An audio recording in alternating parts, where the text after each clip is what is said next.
I had always believed my life was meant to be invisible. Working as a waitress in a small rundown cafe on the outskirts of the city, I moved through the days like a shadow, unnoticed and unappreciated. The fluorescent lights buzzed overhead, casting a pale, sickly glow on cracked tiles and worn furniture. The air smelled faintly of stale coffee and fried food, but it was home, or at least what I could afford. Most of the time, my interactions with people were nothing more than background noise, customers tossing coins carelessly, managers muttering criticisms under their breath, strangers brushing past me as though I didn't exist. Every day felt like a test of endurance. My manager, a tall, portly man with a permanent scowl, seemed determined to remind me of my inadequacy. "Clumsy," he barked one afternoon as I dropped a plate of toast. "Do you even know how to hold anything without spilling it?" Customers laughed and I apologized, cheeks burning with shame. I knew better than to cry. Tears would only make me more invisible, or worse, a target for ridicule. I was small, frail-looking and often overlooked, but I had learned to survive in the margins. My hands were rough from hard work and my clothes were always slightly worn, patched at the knees or frayed at the sleeves. I had no family nearby to lean on, no wealth to cushion me, and no powerful friends to protect me. What I had was a stubborn sense of endurance, a quiet kindness, and a heart that, against all odds, refused to harden despite the cruelty I faced. It was a stormy night when everything changed. Rain battered the cafe's windows like tiny shards of glass, and the street outside glistened with puddles reflecting the dull glow of streetlights. I was staying late to clean up after a messy dinner rush, humming softly to myself to keep from sinking into despair. My muscles ached and my stomach growled from a skipped dinner, but I pushed on, wiping tables and stacking chairs. My mind wandered, as it often did, to a life I wished I could have. Freedom from fear, from humiliation, from endless struggle. Then I noticed him. A shadow moved in the alley outside, but it was no ordinary shadow. It stretched and shifted unnaturally, and I felt an inexplicable chill crawl up my spine. My instincts screamed that I should hide, that danger was near. But there was something else, something magnetic that rooted me to the spot. When he stepped into the dim light, I saw him fully for the first time. He was tall, impossibly so, and his posture was regal, commanding. His skin was pale, flawless, almost glowing in the stormlight, and his eyes were a deep, piercing red, gleaming with a predator's intensity yet tempered with a curious intelligence. He radiated a cold power that made the hair on my arms stand on end. I knew in that instant that he was not human.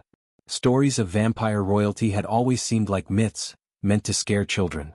Yet here he was, real, and he was looking directly at me. "Why are you still here, little one?" His voice was smooth, low, and commanding. It reverberated through the empty cafe, making my heart hammer wildly. I swallowed hard, unable to form a coherent answer. My body wanted to flee, yet something about his gaze held me in place. There was no threat there, not exactly, but an unspoken intensity that made me aware of every flaw, every fear, every ounce of vulnerability I had. I hadn't noticed the group of men at first. They stumbled through the door moments later, laughing loudly, their stench of alcohol and arrogance filling the space. They were the type who found pleasure in cruelty, and unfortunately they had chosen me as their target. "Hey, clumsy girl," one sneered. "Did you drop our food on purpose? Are you that stupid?" The others laughed. My manager, instead of defending me, smirked and nodded along, clearly enjoying the spectacle. One of the men grabbed my arm roughly, twisting it painfully. I bit my lip to stop myself from crying out, my body shaking, every instinct screaming that I was defenseless. But then the room shifted. The air grew colder, heavier, almost suffocating. The men froze, their laughter faltering. I looked up to see the Vampire King stepping forward. There was no need for words. His presence alone commanded obedience. With a motion so swift it was almost invisible, he flicked his hand, and the men were thrown back as if invisible wires had yanked them off their feet.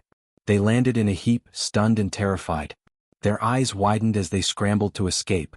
"You should not harm the weak," he said, his voice calm but deadly. "Or you will answer to me." There was no anger in his tone, only certainty, a silent promise of retribution that chilled me to the bone. I stared at him, frozen in awe. My arm ached where the man had grabbed me, but I felt safe, protected in a way I had never experienced before. The man laughed, the last sound of his bravado before disappearing into the storm outside. My manager dared not speak, and for the first time, I felt a spark of hope, a sense that someone powerful saw me, acknowledged me, and even cared enough to intervene. He turned his gaze on me and it was different now, intense, piercing yet gentle. "You are different," he murmured as though speaking a secret only he could hear. "Kind yet fragile. Afraid yet unbroken." His words sank deep into my soul and my heart raced, not just with fear but with something else entirely. Fascination, curiosity, awe, and a dangerous sense of longing.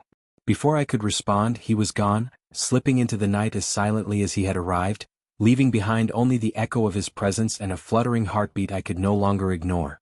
I sank to the floor, knees trembling, my mind reeling. Everything in my life, every insult, every humiliation, every silent tear, had led me to this moment.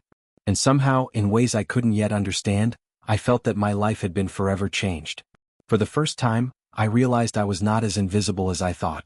Someone powerful had seen me, had recognized my courage, and had decided that I mattered. My heart, long accustomed to hiding, was alive with a mixture of fear, wonder, and the faintest glimmer of hope. And somewhere deep inside I sensed that this was only the beginning. The days after that stormy night were strange and disorienting, as though the world had subtly shifted while I wasn't paying attention. I went to work, cleaned tables, poured coffee, and smiled politely at customers, but now I carried something heavier than my usual exhaustion, an awareness that I was being watched.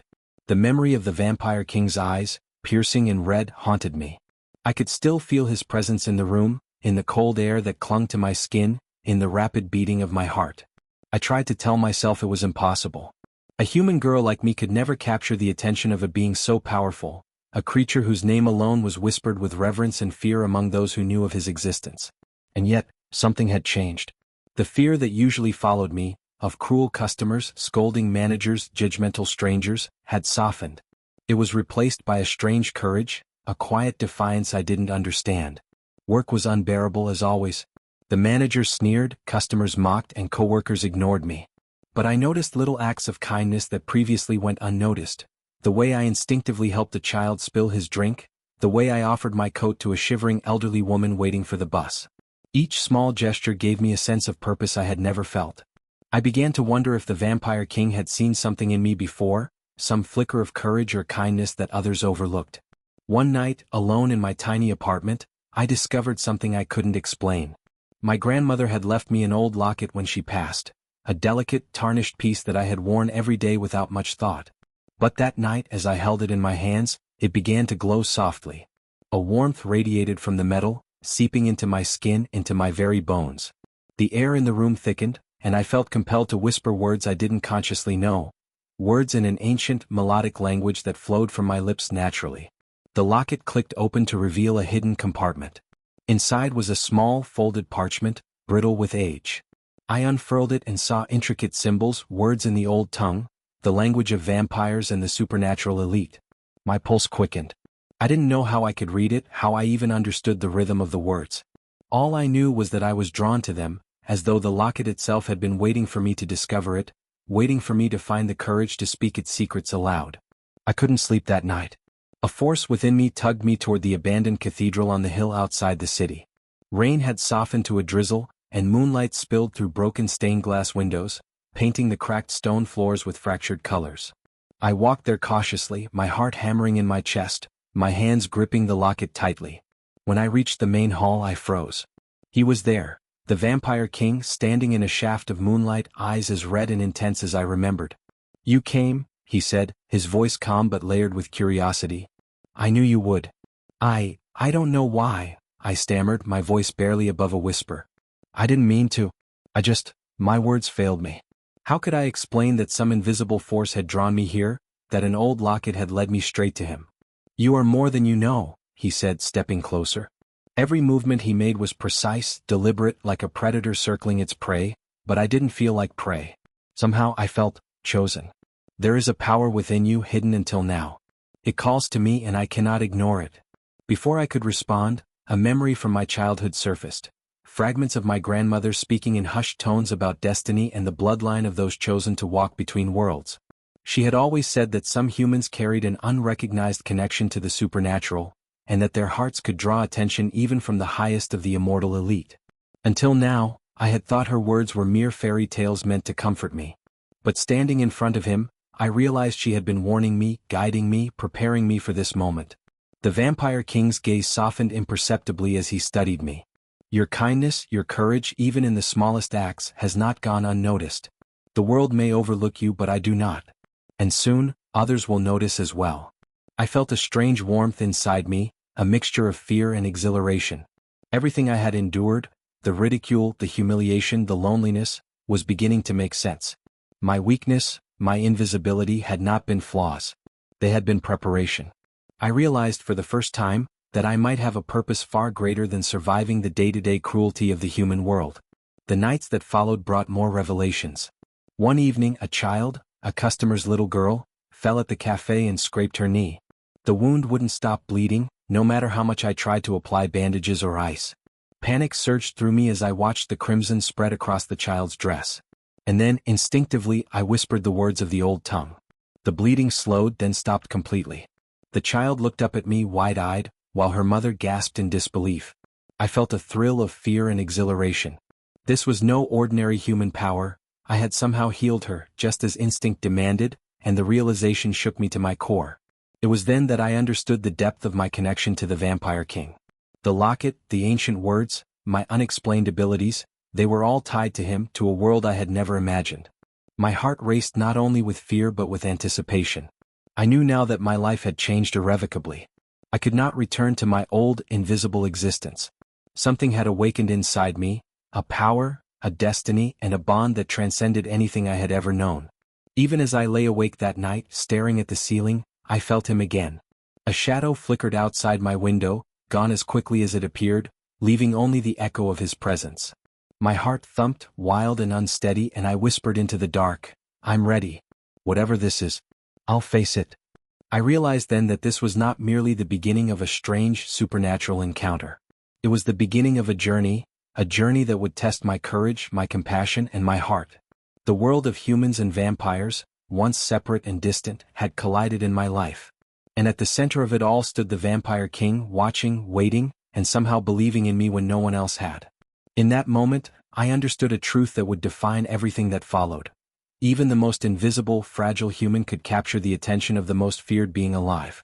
And in doing so, she could change the course of her life forever. As the first light of dawn touched the city, I held the glowing locket close and whispered softly, "I will not fail. I cannot fail.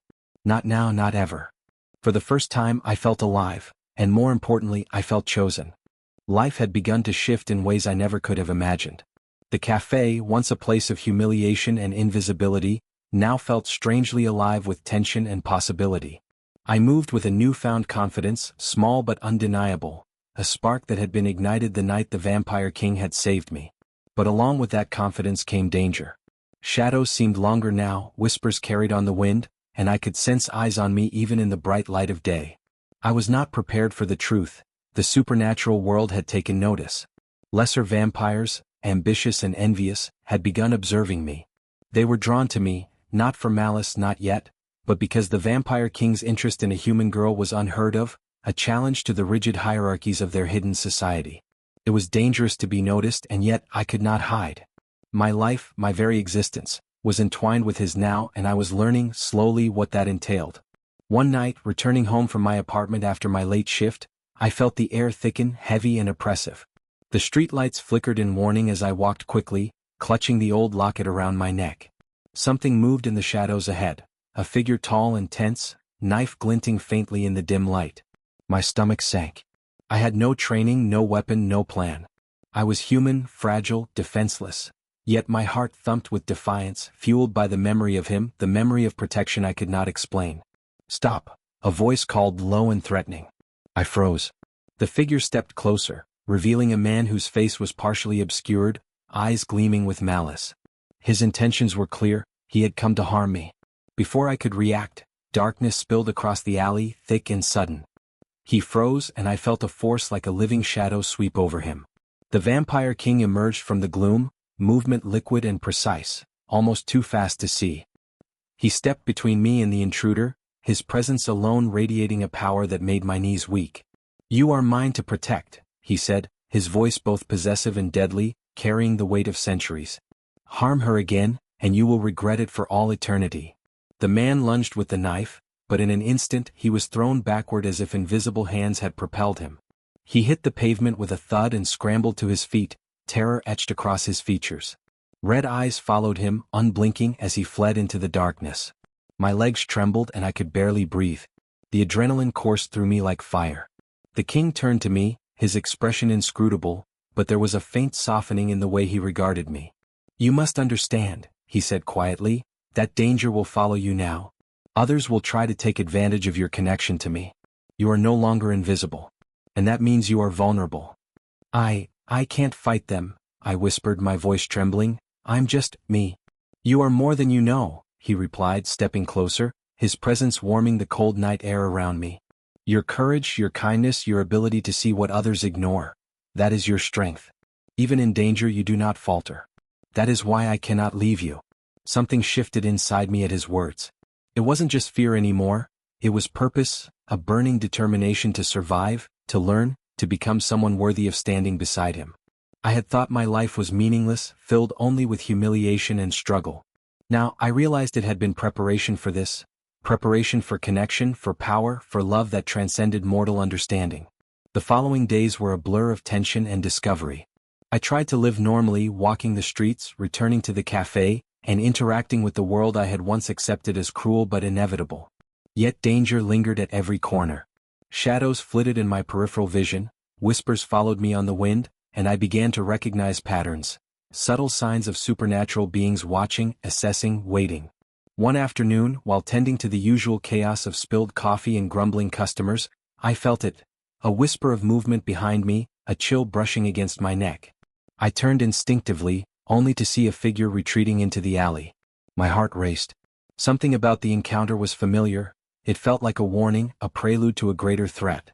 That night he appeared again, sudden, silent, and terrifying in his perfection. His red eyes scanned me, noting my unease. "They test you," he said simply. "But they underestimate what you are capable of." "What am I capable of?" I asked, my voice small but determined. "I'm just a human." "Not just," he corrected, stepping closer until the space between us was charged with tension. "You carry a gift. It manifests in ways even you cannot yet comprehend. That gift has drawn me to you and it will protect you if you allow it." I thought of the locket, the strange glow, the words that had spilled from my lips instinctively. I thought of the child I had healed in the cafe, and the strange sensation of power that had surged through me. I was beginning to understand that I was not ordinary, and that my humanity was not a weakness, but a conduit for something extraordinary. "I don't know if I can handle this," I admitted, fear mingling with excitement. "I'm afraid." "You should be," he said, his voice low and steady. "Fear keeps you alive. But do not mistake fear for weakness. Courage is not the absence of fear, it is action despite it. You have shown me that courage already. That is why I protect you." The night deepened around us, rain pattering softly against the cathedral windows. I felt a strange intimacy in his presence, a bond that went beyond words, beyond explanation. No one had ever looked at me that way, no one had ever seen me fully. And yet here he was, the most feared being in existence, standing beside me, watching over me, trusting me in ways that terrified and exhilarated me at once. As I left the cathedral, I felt the weight of the world pressing down, yet lighter than it had ever been. Danger was real, looming in the shadows, but so was purpose. I was no longer invisible, no longer powerless. And for the first time, I understood that I was entwined in something far larger than myself. A story of power, destiny, and love that would not be denied. In the days that followed, I began to practice, learning to understand the locket, the words of the old tongue, the subtle movements that seemed to call to the supernatural world. I felt my courage growing, my instincts sharpening. Every act of kindness, every brave choice, became a thread in the tapestry of my growing connection to him. And always, at the edge of my consciousness, I felt the danger, lurking, watching, waiting. The unseen threat was real, but I no longer faced it alone. The Vampire King was there, silent, powerful, and unyielding. And in the quiet moments when he allowed himself to soften just slightly, I realized that this was more than protection. It was trust. The world of humans I had known so intimately was gone. In its place stood a new reality, one where fear, courage, and love intersected in ways I was only beginning to understand. And though I could not see the end, I felt certain of one thing. Whatever came next, I would face it, not as a frightened, invisible girl, but as someone chosen, someone powerful, someone who had the attention of a king. And that knowledge, more than anything, set my heart beating in ways I could never have imagined. The world I had known, the streets, the cafe, my tiny apartment, felt smaller now, constricted and fragile. There was another world, one that had existed in secret for centuries, and the Vampire King had finally chosen to reveal it to me. The night he appeared at my window, silent as shadow and rain, I didn't run. Instead, my pulse quickened with anticipation, every fiber of my being drawn to him. "You are ready," he said, his voice low and measured, the red glow of his eyes reflecting the moonlight. "It is time you see where I belong, and where you might belong as well." I followed him without question. We moved silently through the city, the streets empty in the late hour, until we reached the outskirts. There, rising from the mist like a dark jewel in the night, stood the gates of the hidden kingdom. They were carved from black stone, impossibly high, etched with symbols that pulsed faintly with a light that seemed alive. My breath caught. "This is real?" I whispered. "Yes," he replied, turning to me. "Everything you have believed to be legend, myth, or nightmare exists here. And soon, you will understand that your place in this world is far greater than you ever imagined." As we passed through the gates, I felt a surge of power brush against me, subtle but undeniable. The streets inside were empty, paved with stone that shimmered faintly in the moonlight. Towers rose toward the sky, adorned with black spires and glowing runes, and gardens glimmered with bioluminescent plants, their petals like tiny lanterns in the dark. The architecture was breathtaking, both beautiful and intimidating, a perfect reflection of the power that ruled this realm. He led me to the palace, immense and imposing, its walls lined with centuries of history. Every hallway seemed alive, whispering secrets I could not yet understand. I felt a mix of awe and fear, but also a strange sense of belonging. Somehow, this world was both alien and familiar, and I realized that my life, my very heartbeat, had been preparing me for this place. Inside the palace, he introduced me to his son, a young vampire, no older than 16 in appearance, with golden eyes that shimmered like molten gold. My heart leapt at the sight of him, not out of fear but warmth. Despite the dangers surrounding us, there was innocence here, something human that mirrored my own. "This is my son," the king said, his tone softening, almost vulnerable for a moment. "He has been ill for some time. You may be able to help him." I froze. The child's illness had left him weak, pale, and fragile. I had no formal medical training beyond basic first aid and remedies, yet instinctively, I knew I could do something. I felt the locket around my neck pulse softly, a comforting warmth that seemed to whisper encouragement. Approaching him, I noticed the subtle signs of poisoning, dark veins under the skin, a faint aura of despair clinging to him. I whispered the words from the old tongue, words that flowed naturally despite my limited understanding. Slowly, I laid my hands over his chest, feeling the warmth of life that had been ebbing away. The golden glow of his eyes brightened, and his breathing steadied. His father watched silently, a mix of disbelief and awe in his gaze. "You have saved him," the king said finally, voice thick with emotion. "You are extraordinary." I shook my head, overwhelmed. "I don't know why I can do this," I whispered. I wanted him to be okay." "That is enough," he said simply. "Kindness and courage are rarer than power. You possess both, and that is why I brought you here." In that moment, I understood something fundamental. My worth was no longer measured by the cruelty of the human world. Here, in this hidden kingdom of shadows and power, my heart, my courage, and my compassion were valued above all else. I was no longer the weak girl laughed at by strangers. I was essential, someone who had earned trust, someone who could stand beside a king. But belonging came with responsibility. The palace, magnificent as it was not a safe haven. I could feel the tension lingering in the air, subtle but sharp, like the edge of a blade. There were whispers of rival factions, of those who would seek to challenge the king's rule, and of ancient enemies who despised humans intruding into their immortal domain. I realized that my journey was not simply about survival or learning, it was about becoming a part of something far larger, something that required courage beyond my previous understanding. Days passed in a blur of learning, observation, and quiet intimacy. I explored the palace under his watchful eye, discovering rooms filled with artifacts, books of spells, and ancient weapons. The gardens, illuminated by the soft glow of supernatural flora, became a place of refuge for me. I would wander there, sometimes alone, sometimes with him silently by my side. Though he did not speak much of emotion, I felt it in his presence. The subtle protective instincts, the unspoken trust, the faint warmth beneath the cold veneer. One evening as I sat in the moonlit garden, he approached. "You are changing," he observed, his red eyes softer than usual.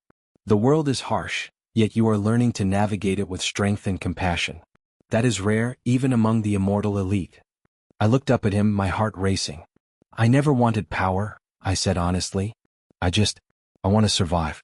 I want to help those who can't protect themselves. That is why you belong here, he said quietly. Because even in a world ruled by strength, your heart holds a power that cannot be measured in fangs or shadows. That is what drew me to you.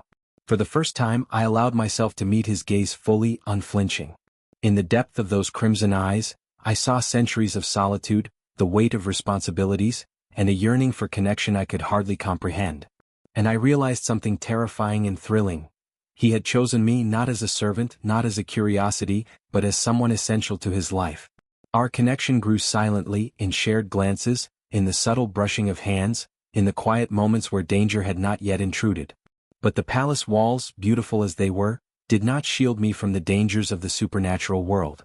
I sensed the eyes watching from the shadows, the whispers of intrigue and envy that marked me as a target. I was learning that survival in this kingdom required more than kindness. It required courage, cleverness, and unwavering heart. And yet, despite the danger, I felt alive in a way I had never experienced. The fear that had once dominated my existence, the fear of ridicule, of failure, of invisibility, had been replaced by something stronger: purpose. I had a role to play, a gift to protect, and a heart capable of forming bonds that transcended the human world. As the moonlight washed over the palace and gardens, I realized something profound. This hidden kingdom, filled with shadows and light, danger and beauty, was no longer foreign to me. I belonged here, not because of power but because of the strength of my heart, the courage I had nurtured through years of hardship, and the quiet acts of kindness that had drawn the attention of the most feared being alive. And in that realization I felt the stirrings of something deeper, something inevitable, a connection that would change not only my life but the fate of the Vampire King himself. The hidden kingdom was breathtaking, but beneath its grandeur lay tension I could feel in every shadow. The Vampire King's eyes, usually so controlled and unreadable, followed me more often now, a silent vigilance that left me both exhilarated and nervous. I understood, with a sinking clarity, that my presence in this supernatural world was stirring more than admiration. It was stirring envy, suspicion, and danger. I had thought saving his son would cement my place here, but I was wrong. Some within the palace whispered behind closed doors, questioning why a human girl had gained the king's attention, why I was trusted with powers and secrets far beyond my experience. I overheard fragments of their gossip as I passed through corridors. The girl is a liability. Does he not see the danger she brings? Even a king can be blinded by fascination. Each whisper made my heart tighten, a mix of fear and determination swelling inside me. I had survived human cruelty. Could I survive this? That night, the king came to find me in the gardens. Moonlight painted the petals of the glowing flowers in fractured hues of blue and green, casting an ethereal light on our meeting. "They speak against you," he said quietly, voice carrying a rare edge of anger. "I would have them crushed for their insolence." I shook my head, stepping closer to him. "I'm not afraid of them," I whispered. I just want to understand. I want to belong, to help, and not bring danger upon anyone." He studied me, eyes piercing, and I felt the weight of centuries of solitude in his gaze. Belonging is not given. It is earned through courage, loyalty, and the willingness to face trials you cannot yet imagine. "And you," he said, stepping closer, so near I could feel the heat of his presence, "have already begun that journey." Before I could respond, the air changed. Shadows thickened around us, the wind shifting as if carrying a warning. Figures emerged from the darkness. Vampires, but not the kind that ruled with elegance. These were predators, rogue elements who had long opposed the king, and now they were testing me. Their eyes glimmered with malice, and they advanced slowly, deliberately, as though savoring the fear they expected to elicit. "You think a human girl belongs here?" one hissed, stepping forward, claws glinting. "You are a mistake, king." I froze, terror rippling through me. I had survived human cruelty, but this was a new level. Supernatural beings who could end me in an instant. My legs trembled, my hands shook, yet something within me stirred, a courage I didn't know I possessed. I thought of his son, the locket, the moments where I had whispered the old tongue and healed the sick. I wasn't just a human, I had power, instinct, and heart. And now I would use it. I stepped forward, trembling, and spoke the words that had come to me before, the ancient, melodic language I had not learned but somehow knew. The rogue vampires recoiled, hissing and stepping back as the air thickened around us. A faint glow emanated from the locket at my chest. illuminating the space like a protective shield. I felt strength coursing through me, a connection to the king, to his realm, and to something older than both of us. The king moved like a shadow, precise and lethal. He intervened only when necessary, his movements fluid, deadly, yet always keeping me at the center, shielded. "Do not fear them," he said quietly, his hand brushing mine in a fleeting electric touch that made my heart stutter. "Fear is a guide. Courage is a choice. You have chosen correctly." The rogue vampires retreated, hissing their defeat, but the encounter left me shaken. I had faced danger directly, but I had also felt the magnetic pull of the king's protection, and something deeper, something terrifyingly intimate. His hand lingered near mine longer than necessary, and I realized, with a mixture of fear and thrill, that I cared, not just for survival but for him. Days passed in a whirlwind of lessons and subtle tests. He taught me to navigate the palace, to understand the rules of the hidden kingdom, to read subtle cues among supernatural beings that I had never noticed before. Each lesson was intense, sometimes terrifying, but I grew stronger, more confident. My powers became clearer, my instincts sharper, and my connection to him deeper. And yet, the slow burn of our relationship was agonizing. He did not speak often of emotion, yet his gaze lingered, his subtle touches brushed my arm or hand with fleeting intention, and I felt the weight of centuries of isolation in every look. I understood that he was falling, not through words but through the quiet, powerful ways he protected me, trusted me, and allowed me to affect his world. One evening, as I wandered alone in the palace gardens, I sensed danger again, not from outside but from within. Another human, a young woman who had served the king long before me, approached with eyes sharp and calculating. "You think you belong here?" she hissed, her voice low, venomous. "You are nothing but a girl playing at power. He will discard you when he tires of your tricks." I felt a chill, a flicker of fear, but I squared my shoulders. "I don't play at anything," I said, voice steady. "I am here because I belong. You cannot understand what that means because your heart is closed." Her expression faltered for a moment, surprise flashing across her face. Then she turned sharply and left, hissing under her breath. I realized that in this world, survival was not only about courage, it was about standing firm, earning respect through every act of integrity and bravery. Later, the king found me in the same garden, moonlight soft on the glowing petals. He did not speak at first, only watched me, his eyes intense and unreadable. Then he stepped closer, closer than before, and said softly, "You have done more than survive. You have stood. You have spoken. You have faced danger with courage. That is why you are extraordinary." My heart beat faster, not from fear this time, but from the weight of his words, the closeness, the undeniable pull between us. I don't know if I can do all this," I admitted. "I am just me." "No," he said, his voice low and compelling. "You are far more than you know. And soon you will understand why I have chosen you. But for now, you have passed the trials of the heart. You have begun to claim your place in my world." And in that moment I realized the truth. My survival, my courage, my humanity, and my kindness had earned me not only his protection but his attention, his trust, and something more. Something dangerous, intoxicating, and undeniable. The trials were far from over. The enemies who lurked in shadows, the jealous factions within the palace, and the immense responsibilities of belonging to this world would test me repeatedly. But I felt ready, or at least I believed I could face what came next, because I was no longer invisible. I had been chosen. And slowly, painfully, thrillingly, my heart had begun to belong to him as well. The hidden kingdom had grown familiar, yet each day brought new revelations, dangers, and emotions I could scarcely control. I had faced rogue vampires, jealous courtiers, and whispered threats, yet nothing had prepared me for the truth that awaited. The choice the vampire king would make, the one that would determine not only my fate but the very balance of his world. The night was quiet, eerily so, as I walked through the glowing gardens of the palace.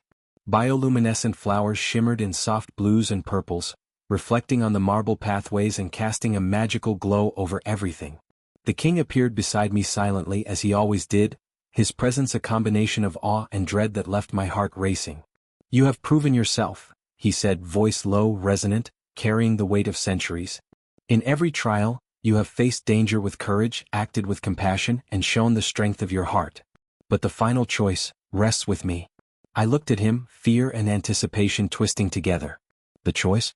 What do you mean?" He paused, studying me with eyes that glowed like embers.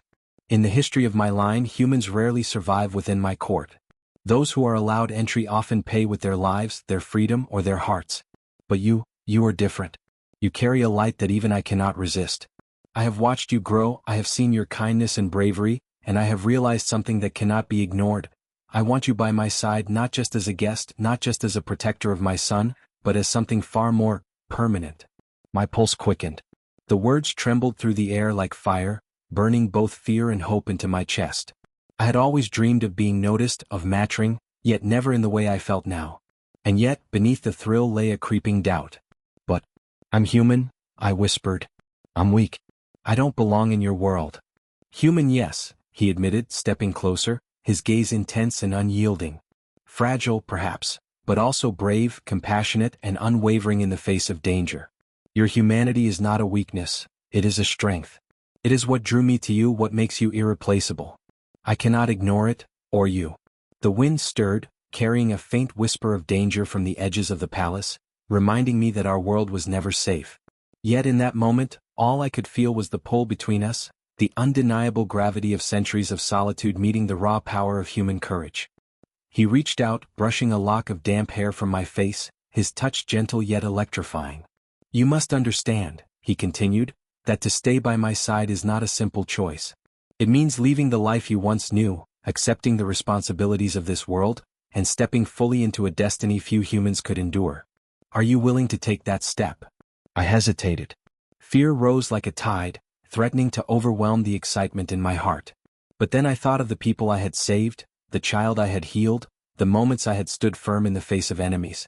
I thought of the courage I had discovered within myself, the strength I had never believed I possessed. And I realized that my life, my heart, had already chosen for me. I said firmly, meeting his gaze. I will face whatever comes with you. I trust you. And I want to be by your side. A slow, almost imperceptible smile touched his lips. A smile I had never seen before, centuries of power softened by emotion. Then so it shall be, he said, his voice a mix of authority and reverence. But first there is one more trial. He led me through the palace corridors to a chamber I had never entered. It was circular, lined with ancient mirrors and glowing runes, and in the center lay a small, intricately carved box. He knelt before it and opened the lid, revealing a set of ancient artifacts, symbols of power, responsibility, and choice. These are the artifacts of my lineage, he explained. Every king before me has faced this moment, choosing an heir, a protector, or a companion. You have the chance to claim your place fully, to step beyond fear, beyond doubt, beyond mortality itself. My hands shook as I reached for the items. As my fingers touched the smooth surface of the relics, a wave of energy surged through me, the locket at my chest glowing brightly. I felt memories, emotions, and power intertwining within me, visions of the past, the future, and the potential I had yet to realize. The king watched silently, his red eyes reflecting pride, reverence, and longing. You are ready, he said softly. Step forward and claim what is yours. Refuse, and you remain mortal, a guest in my world, never fully part of it. I took a deep breath, feeling the weight of centuries and the pull of destiny. I stepped forward, I said, my voice steady. I choose this path with you, with all that I am and all that I can be. As I spoke the words, the chamber filled with light, the runes glowing brighter, and the relics resonating with energy. I felt my heart expand with courage, compassion, and love, and I realized that the choice was no longer about fear. It was about belonging, about connection, about the unbreakable bond forming between the Vampire King and me. He rose, stepping closer, and in that moment, the centuries of solitude in his eyes melted into something softer, something human, something deeply, painfully intimate. You have chosen well, he murmured. Not because of power, not because of duty, but because of the strength of your heart. That is what matters most.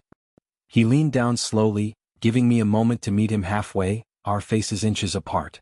The air between us shimmered with tension, desire, and a connection that transcended words. And then, finally, he kissed me, gentle, deliberate, a promise of protection, partnership, and love. I felt a warmth spread through me, stronger than anything I had ever known. My fears, my doubts, my past suffering, they did not vanish, but they were tempered by the knowledge that I was seen, cherished, and chosen. For the first time I felt fully alive, fully human, and yet part of something eternal. The king pulled back slightly, resting his forehead against mine. Together, he whispered, we face whatever comes.